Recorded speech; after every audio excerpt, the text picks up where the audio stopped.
ये इतने पटाखे फूट रहे हैं, बस्ती में किसी की शादी है क्या? शादी नहीं, पूरी बस्ती तुम्हारी गिरफ्तारी की खुशी मना रही है। इतना जश्न तो गणपति के विसर्जन के टाइम भी नहीं होता जितना आप उनको जेल में ले जाते समय हो रहा है? ये भी फाड़ दिया। आप उनके पीछे काम धंधा एकदम अच्छे से संभालना, समझ गया? और अगर कोई लड़के आई लव यू बोले तो सीधा यू टर्न लेके निकल जाने का। तू आज चला जाएगा तो मैं क्या करूंगा? तू याद बहुत आएगा।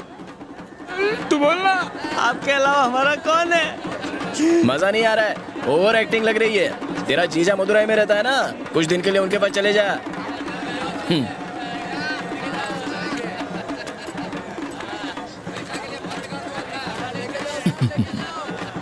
जीत गए साहब।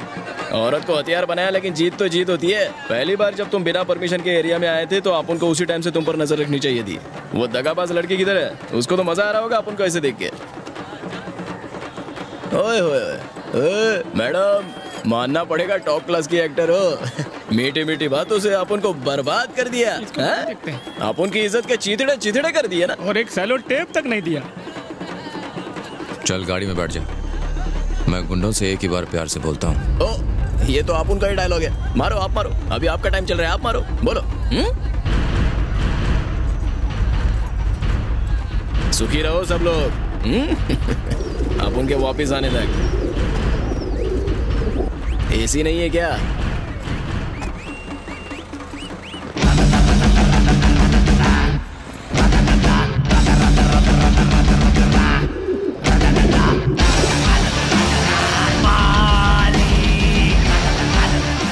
छह महीने बाद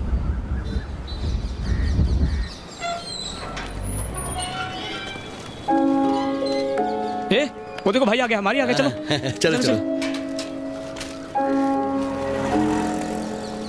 क्या रे, कैसे हो तुम लोग? चाचा ठीक हो ना?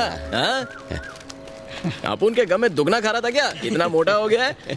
तू ठीक है ना? हाँ भाई। और बाकी आप दुबले लग रहे हैं भाई। तो आप उनके तेरे जैसा जाड़िया था चाय क्या? पीते ना बंटिया, 4 चाय मलाई मार के। और चाचा क्या नया? कहीं एरिया में सब लोग चैन से तो नहीं रह रहे? नहीं मारी, तुम्हारे जाने के बाद वहाँ के हालात बदतर हो गए हैं। क्यों, क्या हो गया? क्योंकि वेलू भाई को भी जेल में डाल दिया। क्या बात कर रहा है? आपके जेल जाने के बाद हम लोगों को बड़ा बोरिंग लग रहा था, इसलिए हम दोनों कुछ दिन के लिए बाहर चले गए थे। वापस आए तो एरिया का नक्शा बदल गया था। तब मैं समझा कि वो ऐसा ही बिना वजह में टारगेट नहीं बना रहा था, ये उसका प्लान था। भाई अबे कथे, उन्होंने मारी को अरेस्ट कर तो अभी बता रहा है? तू उस वक्त दारू पी के सो गया था क्या? गाड़ी निकाल, उसको जेल से निकालना होगा।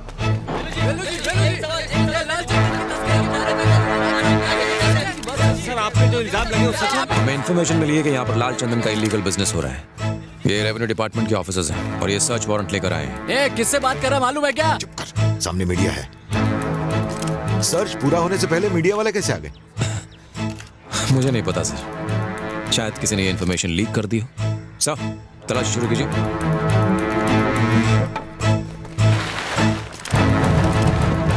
टीवी पर वेल्लू के अरेस्ट की खबर देखकर उनके साथी और मंत्रियों ने उनसे मुंह मोड़ लिया था। कोई भी उनकी बेल के लिए आगे नहीं आया। लेकर चलो इन्हें। पूरे एरिया से गुंडागर्दी खत्म करने की वजह से अर्जुन का रुतबा काफी बढ़ता जा रहा था। वहाँ हर कोई खुश था, लोग अर्जुन को बहुत इज्जत देने लगे थे भाई।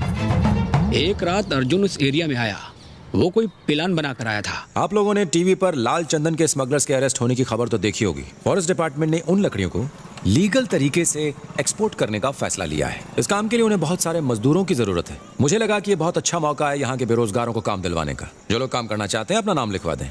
अर्जुन सर जो कह रहे हैं ना, हमारे भले के लिए कह रहे हैं। चलो अपने नाम लिखा दो। ये काम खुद चलकर तुम्हारे पास आया है, जाओ जाकर अपना नाम लिखवा दो। तुम क्यों खड़े हो? चलो नाम लिखाओ। बापू चलना, नाम लिखवाते हैं। ए रहने दे, इन खाकी वर्दी वालों पे मैं भरोसा नहीं करता।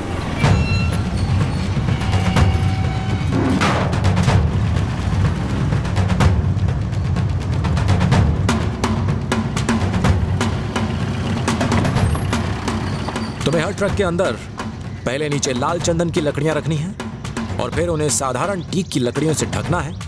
यही तुम्हारा काम है।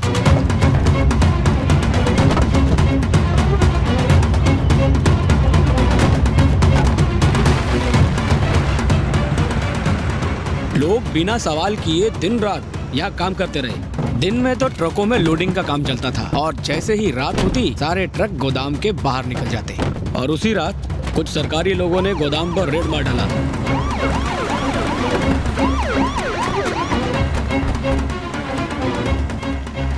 पूरे एरिया को सील करके माल जब्त कर लो। इन सबको पकड़ के अंदर कर दो, कोई बचने ना पाए। सर यहाँ पे तो सरकारी काम चल रहा है। इम्तिलाल चंदन की तस्करी करके कौन सा सरकारी काम चल रहा है जानता हूँ मैं। आपको कोई गलतफहमी हुई है, आप इंस्पेक्टर अर्जुन से पूछ लीजिए, उन्होंने ही काम पे लगाया। इस गोदाम का पता चलते ही हम उन्हीं के पास गए थे, उन्होंने ही रेड की परमिशन दी है। चलो काम पे लगो। सब्जी अच्छी नहीं है, भागते हुए। रुको, ऐसे क्यों भाग रहे? वो जो गोदाम में लाल चंदन का काम चल रहा था ना, वहाँ पुलिस ने रेड मारी और सबको अंदर कर दिया। अरे ये क्या कह रहे हो? अर्जुन सर ने उनको काम पे लगाया था, उनसे बात की क्या? नए पुलिस स्टेशन से ही आ रहा हूँ, वहाँ जाके पता चला कि वो छुट्टी पे गए हैं। और उस दिन के बाद उस एसआई के ही नहीं, पप्पू पंची के तेवर भी बदलने लगे।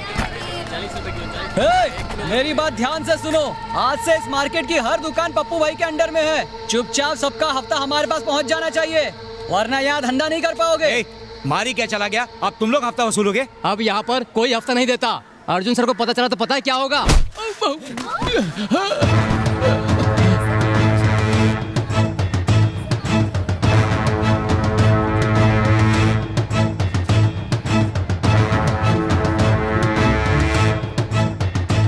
बिल्कुल सही कहा तूने, अर्जुन को पता चल गया तो वो छोड़ेगा नहीं। किसी और के मन में भी डाउट है क्या? आज के बाद इस एरिया में मारी का नाम कोई नहीं लेगा। जो मैं कहूंगा वही यहाँ का कानून होगा। और उसी दिन अब उनको पता चला कि ऐसे ही अर्जुन और पप्पू पंची आपस में मिले हुए थे। सर आपने तो कहा था ये सरकारी काम है, लेकिन पुलिस तो कह रही है स्मगलिंग का काम है। हाँ मैडम, मैंने उन्हें स्मगलिंग के लिए ही भेजा था। ये सब मेरी और पप्पू की प्लानिंग थी।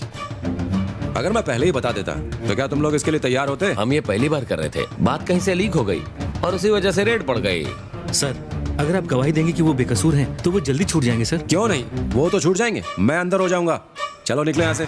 सर मैंने आपकी मदद की क्योंकि आप मुझे एक अच्छे इंसान लगे। आप इन सब की बातों में आकर ऐसा कैसे कर सकते हैं? मैं इनकी बातों में नहीं आया, ये सारी प्लानिंग मेरी खुद की थी। वेलू और मारी को अंदर क्यों करवाया पता है? ताकि हम दोनों उनकी जगह ले सकें। और मारी का केस रीओपन करने के लिए मैंने तुमसे इसीलिए कहा था। रही बात तुम्हारी, मारी की गिरफ्तारी के बाद अब हमारे काम की नहीं रही, इसलिए फालतू के सवाल मत पूछो और जाओ यहाँ से। नो, मैं चुप नहीं बैठने वाली। क्या कर लोगी? हाँ क्या कर लोगी? सर आप ये ठीक नहीं कर रहे हो। आर्नोल्ड दफा करो इन्हें। सर मेरा ऑर्डर सुना नहीं? बेचारे मजबूर हैं, हमें इनकी मदद करनी चाहिए। आर्नोल्ड जो मैं कह रहा हूँ वो करो, निकाल के बाहर फेंको इन्हें। शुरू से उन लोगों का प्लान आपको और वेल्लू भाई को इस एरिया से बाहर निकालने का था मारी भाई, ताकि लाल चंदन की स्मगलिंग का कंट्रोल अपने हाथ में ले सके और इधर का राजा बन जावे।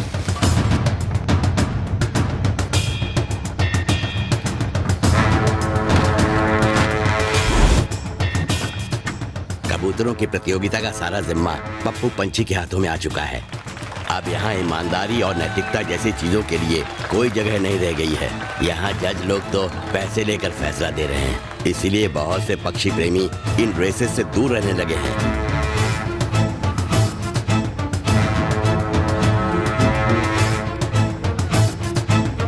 आपकी जेल से छूटने की न्यूज सुनकर वेलू भाई ने आपके लिए एक मैसेज भिजवाया। उन्होंने आपको ये एरिया छोड़ने के लिए कहा ताकि आप सेफ रह सकें। ठीक है, तो आप उनका एरिया छोड़ दें। और कर भी क्या सकते हैं?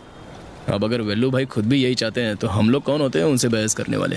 मेरे सारे कबूतर वहाँ से ले आओ और सारा सामान भी। ए धुलाई की दुकान, सुना नहीं तूने? जा सबका सामान पैक करके तैयार रख, अपन टेम्पो भेज देता है। ये लोग सामान लेके कहाँ जा रहे हैं? चलो पूछते हैं, आओ। रॉबर्ट, ये सामान लेके कहाँ जा रहे हो? मारी जेल से छूट गया ना, वो कहाँ है अभी? अरे दिखाई नहीं देता क्या? हम लोग यहाँ से जा रहे हैं। मारी भाई भी वापस कभी नहीं आएंगे। अब तो खुश हो ना? तुम लोगों के स्वाद की वजह से अपन लोगों को जाना पड़ रहा है। नहीं रॉबर्ट, परेशान तो हम लोग भी है ना। ये तो होना ही था ना। और भरोसा करो पुलिस वाले पर, हम कहीं और जाकर धंधा करेंगे। तुम लोगों की दुकान तो बंद हो जाएगी, देख लेना। चल रहे, चलो चलो जरा देखो इन्हें, मुंह छुपा के कहाँ भाग रहे हैं लोग? क्यों रे डरपोक, अपने मारी को बुला। चल। कैसे आएगा बेचारा, वो मुंह दिखाने लायक कहाँ बचा? अबे तूने मारी भाई के साथ धोखा करके ओलंपिक का मेडल नहीं जीता है। चल निकल ले। बहुत चर्बी चढ़ी है तुझे। क्या कर चल रहा है? दिखा क्या कर लेगा। हाथ नहीं उठाने का। और इसको बहुत चर्बी चढ़ी है साले को। ए दूर रहे मुझसे। मारी तो तेरी रोज ही धुलाई करता था ना, और तू चुपचाप मार खाता था। हाँ। चल मार साले को। आज मैं मारूंगा और तू मार खाएगा। अब जाने तू इससे ही तो जा बुड्ढे, रहा चल है। साइड में चल। चल रे। बहुत चर्बी चढ़ी है तुझे। ये ले। मारी भाई को पता चलेगा ना सबको छोड़ा लेंगे।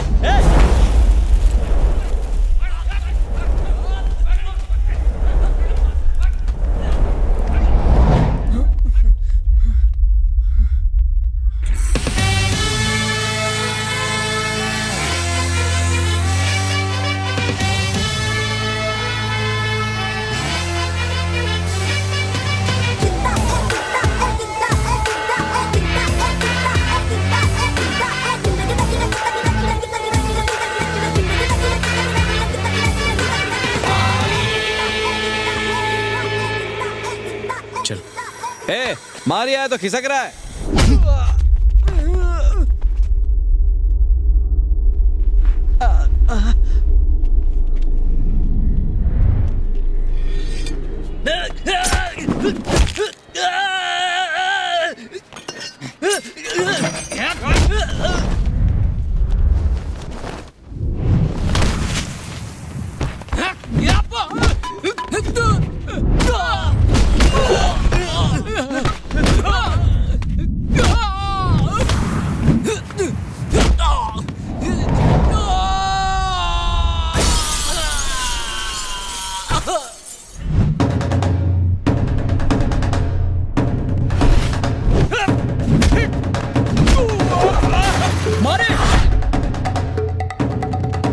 कह देता हूँ मुझे हाथ नहीं लगाना।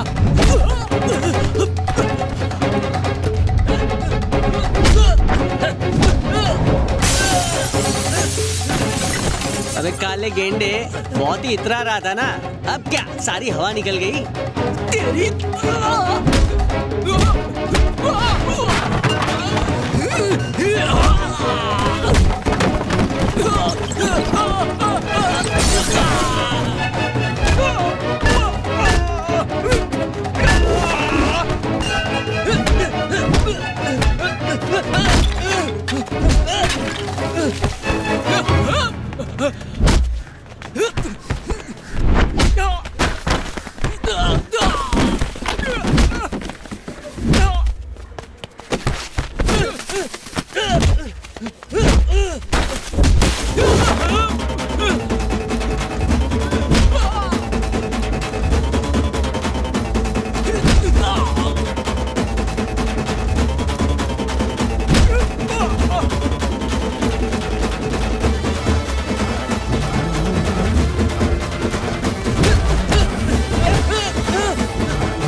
जा सीधा पुलिस के पास जा और उनसे बोल मारिया भी इधर ही रहेगा।